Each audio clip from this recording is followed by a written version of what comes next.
there's only one time that Nick Nunanboy has ever thought, fuck, I had anxiety. It went from my feet all the way up through my pit of my stomach. Was in the first 4 rounds when he fought Floyd in 2014. I was getting anxious, bro, at that fight. Bro, it went right up through me, and I went, oh, fuck, this is no good. I said to my girlfriend at the time, I said, this is not good. I did some certain things to try and, I'd suffered from anxiety before, but like splashed some water on my face and everything, and I'd come back out for round 6 and then started panning, and then Floyd started to work back into the fight like he does. And then, he stole the last round. Probably, he won the second half of the fight, probably 5 rounds to 1. But Marcus Medina, man, he is a funny guy. I mean, he's the type of guy that's sitting back right now in Buddy House, on that big ass farm. He got a blunt, he got a bowl of Jack Daniels. Man, if you said to me, Floyd Mayweather's toughest 3 opponents, I would probably say Marcus Medina, Luis Castillo,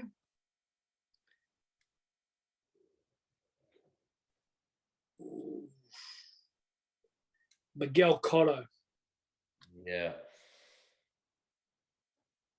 Medina's the one that I think even Floyd thought he'll be another fighter, but he did something to Floyd that Floyd hadn't seen. Floyd had seen it, but hadn't seen it for a while. Kind of walk. This is the funny thing, right, guys?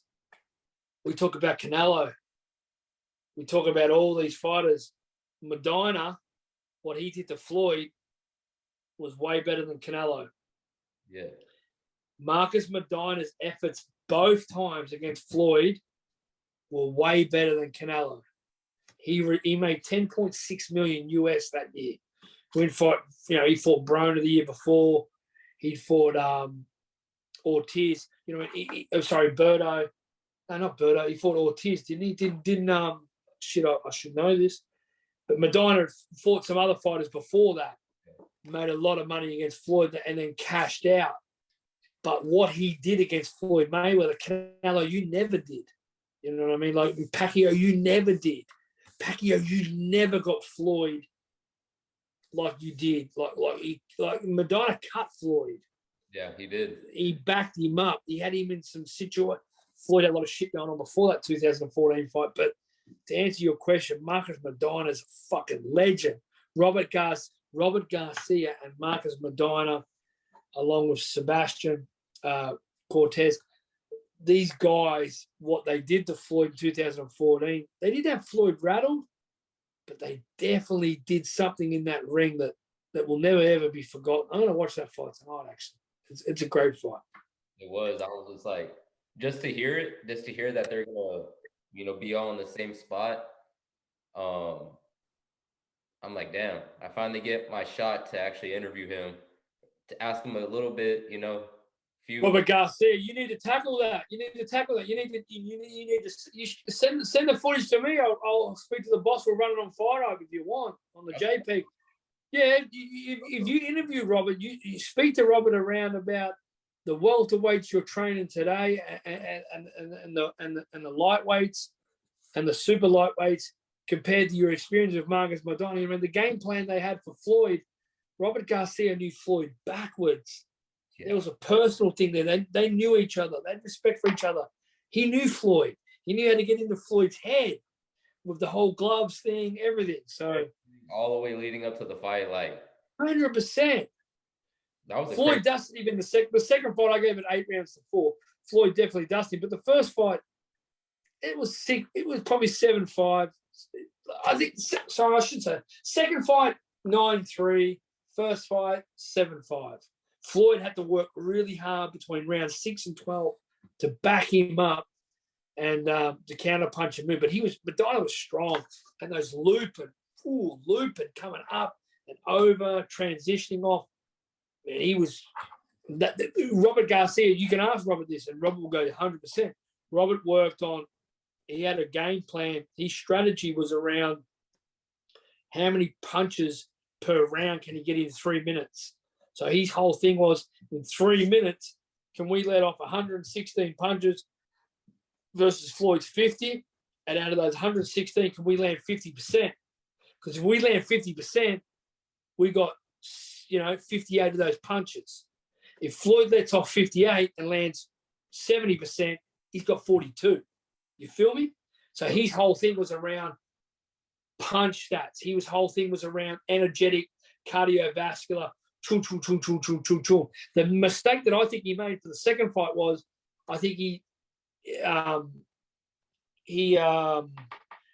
took Medina up in weight.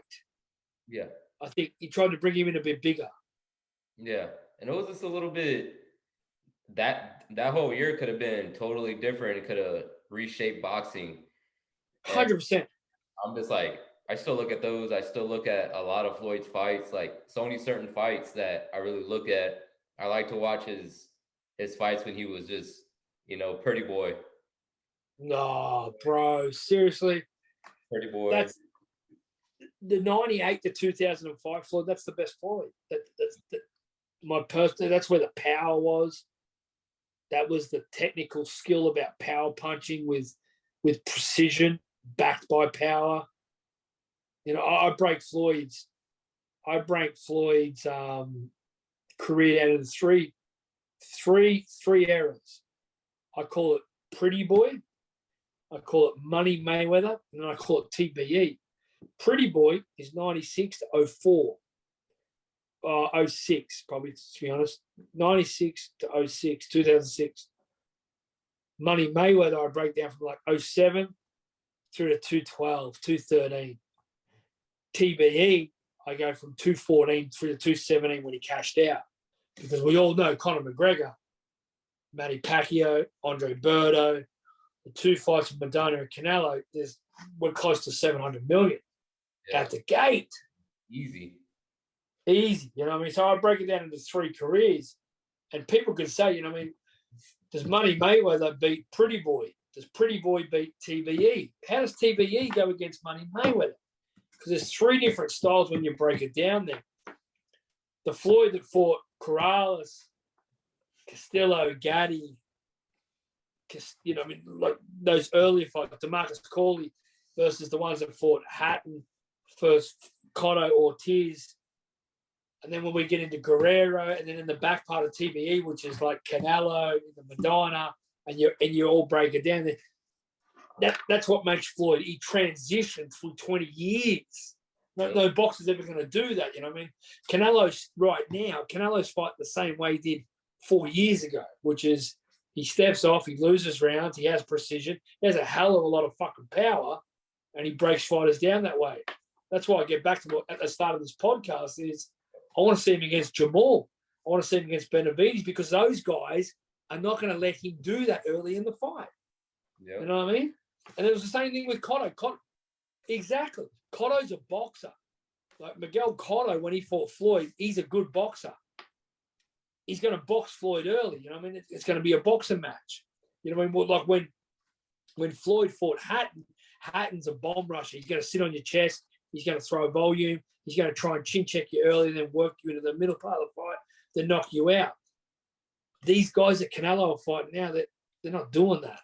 They're not doing that. Like even Kovalev was stepping off. I'm like, motherfucker, you're 185 pounds. Step up into him. Get on his chest.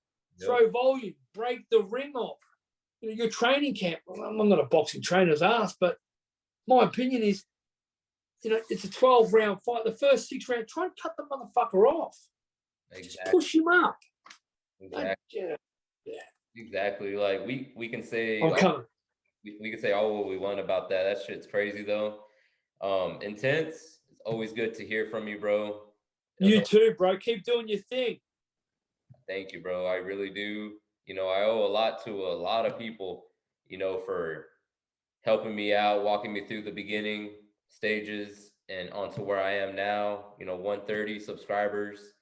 And I think the very first time we talked, I think I was 100 or before that. Bro, look, at the end of the day, bro, this is the thing I learned, and I've learned this a lot in the last 3 months with a couple of these idiots in Australia is it doesn't matter about how many views you get, how many likes you get, how many subscribers you get. All of us, most of us who cover boxing, we work a normal job in the world where you work in implementation in supermarkets to implementation in Walmart warehouses. There's not many people that work full-time in boxing. But if you love what you do and you get the chance to mix it with some people you respect, like Robert Garcia, Josh Franco, Jesse Rodriguez, all these different people, bro, you're winning in life. It doesn't matter if you get 100 fucking... I did an interview last year with did a video of George Kambosos on Instagram. That was a dedication. It did over 20,000 views on Instagram. Like, who cares? You know, I mean, it's Liam Paro's live Instagram that only had 8,000 views. It's the same thing, bro. And the thing is, if you love what you're doing right now, keep smashing. And when you hook up with Robert Garcia, bro, I'm going to give you my WhatsApp number. Send that footage through. We'll put you on the thing. I'll give you the credit. And that's the thing, you know what I mean? You get into this sport, you learn so much from it. And if you feel, like I was saying, that you don't cover it to be famous. The boxer's the famous person. You cover it because the boxer knows 9 times out of 10 you're passionate, you're very, you're impulsive about the sport, and you love covering boxing. And that if you love boxing, it doesn't matter what all the other shit is, bro. You know what I mean? That doesn't matter. Amen, bro. Sure, that means a lot, man. I love every time I talk to you. It means a lot to me. And let my subscribers know, where they can find you at. Man, we're at Nunanboy Promotions. So Nunanboy /promotions. And then obviously fighthype.com. We got eight or 9 correspondents across the world. And fighthype.com, we still bringing the realest, the rawest content in the world. And ain't no channel like Fight Hype. It's been around the longest. It's the number one trending boxing channel in the world. Ain't nobody going to ever beat Fight Hype. And, every time I do these interviews and my boss goes, oh, yeah, Nick, whatever. But he knows every time I do interviews, whether it's with Carlito, George Kambosos, fucking GT the Great, who's Floyd Mayweather's current trainer, it all comes back to Ben Thompson. And, we all get that chance to get on and cover the sport. And for me, if it wasn't for Ben Thompson and Fight Hype, I wouldn't be covering boxing. I'd still love boxing. I'd still be very passionate about it, but I wouldn't get the chances to meet people like you in San Antonio, Texas. You know what I mean? Doing your thing out there with Carlito Palomo, doing your thing on the YouTube channel. You meet so many different people. You meet a lot of fake fuckers too, but I'm telling you right now, I've had my best respect of that. But you meet so many different beautiful people that all love the same thing. And at the end of the day, it doesn't matter if you're Dan Raphael, Mike Coppinger, or Ben Thompson, we all love boxing. And a fight is a fight on fighthype.com. Amen, bro. Y'all heard it here from the man himself, Nick, Nunanboy Promotions, Australia.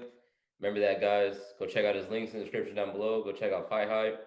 Links all in the description down below. Go check out my Instagram. Go check out his Instagram. Go follow him. Go watch all his lives. Always interviewing pro boxers all over the world. And big shout out to GT again, always, bro. Yeah, GT the Great. That's big bro right there. And to Ben, Fight Hype, much love, guys. Carlito, one love. We out. Peace out, bro. Show. All the way. Are we going out tonight? All the way. I'ma chug the bottle, chug it all the way. Made it this far.